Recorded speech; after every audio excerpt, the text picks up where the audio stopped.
Hello, hello. This is Justin the Fish Guy with my son Keith from Tuna Harbor Dockside Market in San Diego, down in the Embarcadero.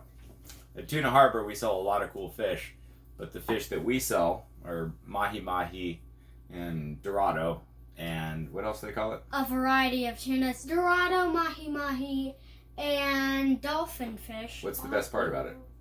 The best part about it is, I would have to say, the taste.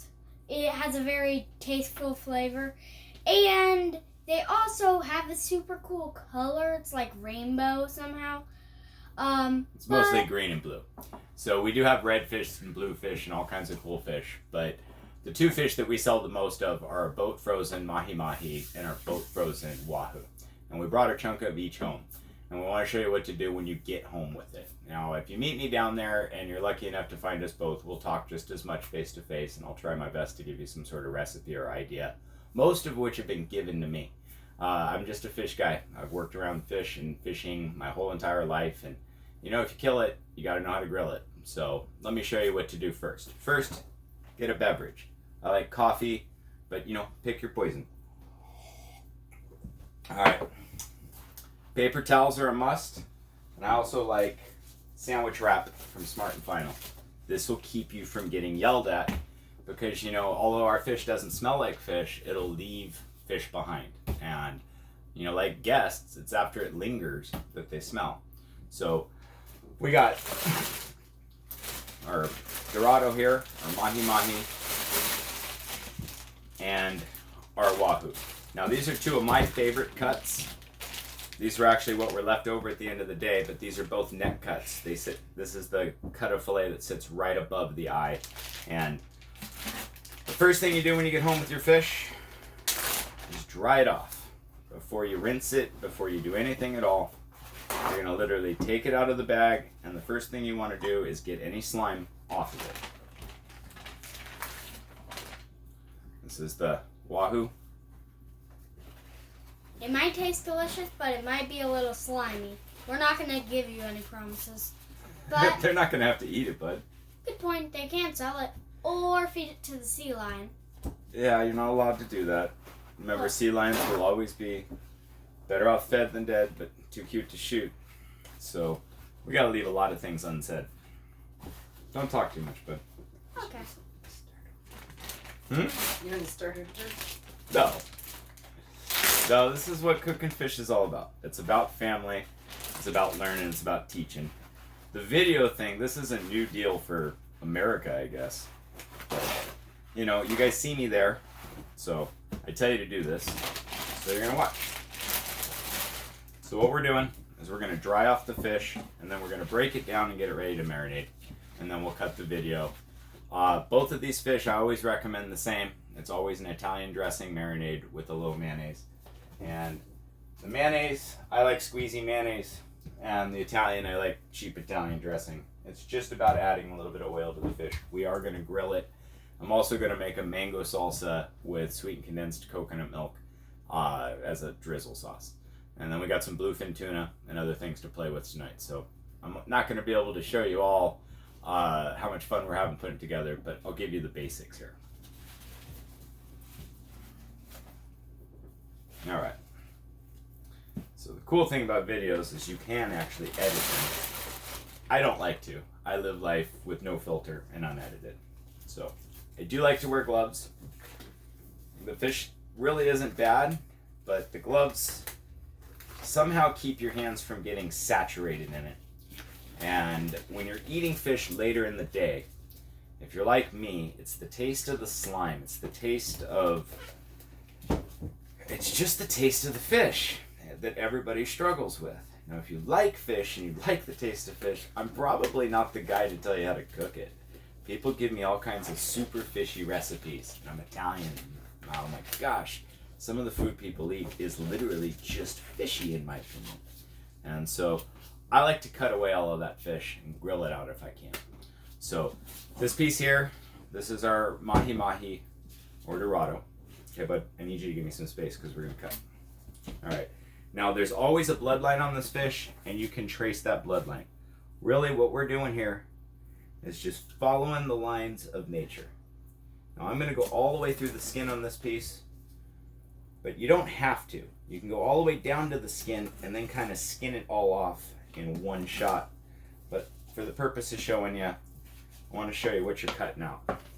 This is the bloodline. This is where all the tendons connect to the skin, and it just ties everything together. Now, there is some bones in this, so you don't want to feed the scrap to your dogs unless you really want to pull that out. But all of these scraps are actually good for the dogs. I have a creek in my backyard. I try not to let anything go to waste, so we'll use this for bait or crawdad bait or fertilizer or to feed the raccoons. So I always save the plastic bags and use them for the scraps so that if you do have to throw it in the trash, you don't have to smell it later. So once you get to this piece here, you got a little cleaner piece. We're going to go ahead and skin this. I recommend just taking a corner, and if you have to give up a little meat, fine, but a lot of times you can just find the skin underneath and you're literally just going to skin it off. Use the knife. The skin will come right off super easy. And the first thing I do is take off the skin on my fish. And you'll find this side's going to be super, super clean. But I square it up. I'm super picky. I want my fish to be pretty. Alright? So now that we're here, you got some paper towels. Throw those paper towels away. This is the secret. Now you're just going to wrap this up in paper towels and set it right off to the side. It's just going to sit there and soak all of the goo and fishiness out of that meat. Now this piece here is just like the top piece. I'm going to square it off to start with, give myself a handle, pull that over. Perfect little piece. Now this piece here, I'm actually going to pan sear. I'm going to try something different with this. Still going to wrap it in paper towels. Now everybody always asks me how much fish per person. It really depends on what type of person you are and how much fish you like. 4 to 6 ounces is what the restaurants try to get away selling you. I try to get everybody to go home with at least 8 ounces and have them to throw away the extras. You're not fighting for the last bit of protein when you bring home premium seafood. Filet mignon doesn't make up the majority of the cow. To bring home a piece of fish, and we're going to do exactly the same thing here with the wahoo. Go all the way through. Now, wahoo does have a little better curve, but I tend to love everything square. Yeah, I like everything to be square and clean. Again, you can see all the bloodline. This is the part you really can't work with. Now this is beautiful wahoo. Again, it comes all boat frozen. This is a little thicker piece, so one of the first things I'm going to do here is actually shave the top off. Rather than trying to rinse any sort of fishiness that got into the meat, I'm going to give it away. And I'm just going to graze this whole little top part. Now if you're making sashimi, this is another trick as well. You're just trying to get away the skin or the part of the meat that's been oxidized. It's been exposed all day. And you can kind of follow the line. You'll see the off-color meat. Just cut it away. Because you're going to feed this to your dog. You're going to use this. But you're not going to eat it. And you're going to feel good about it. Because you bought good fish from good people. And you're going to be a steward to your resource. Just cut the ends off. Now, wahoo's not commonly served as sushi. But there's actually a really pretty sheen on the inside here. So I haven't used a drop of water on any of this fish yet. And I recommend rinsing it as a last resort. Something went wrong if your fish smells fishy and you feel like you need to rinse it off. You just keep it clean and keep cutting to a clean center. Now that's a beautiful little piece of wahoo. And we're going to grill that. Set it off over here. Now wahoo you can overcook easily, and that's just the nature of the fish. It doesn't have a super high oily content. You can steak this and make little medallions and pan fry it. We're going to try some of that tonight as well. We're going to take this piece. Yeah, so this piece has got one of the interesting features that you get with tall fish, where you kind of got this centerpiece here. And how are you going to shave it off and get it clean? Well, one of the ways to approach that is just to square it off. All right, and then you're going to shave this off here again.